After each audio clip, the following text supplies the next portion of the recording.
এইবার দর্শক দৌড়ে দেখ চারিদিক থেকে এইবার ভিডিওটা মনে হবে মনে হচ্ছে মারামারি হয়েছে এইবার ভিডিওতে হবে হবে কেউ এইছে না পুলিশ পুলিশ যাইছে না ভেতরে আশিক বুঝতে কয় ওর মাথা শেষ শেষ ও পঙ্গু হাসপাতালে ভর্তি করতে তো অজ্ঞান মজ্ঞান হয়ে গেছে ও পঙ্গুতে ভর্তি করতে আর কিছু করার নেই কেন কি হয়েছে ওর শেষ এই বলছি আমাদের এই যে বিষয়টা প্লেয়ার যে কোটা দেয় কোটি টাকা দেয় হ্যাঁ তাদের কিছু তাদের কিছু হয় না এই যে সুট না মেসি তো সেই খুব আমার কাছে হেরি এত কান্দে নেই ওই লোক যেন জিতলি যা টাকা কান্দে হেলি কান্দে না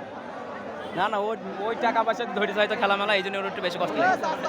সেটা আমি বুঝতে পারছি ওই ধরে টাকা পয়সা খরচ নিয়ে আসা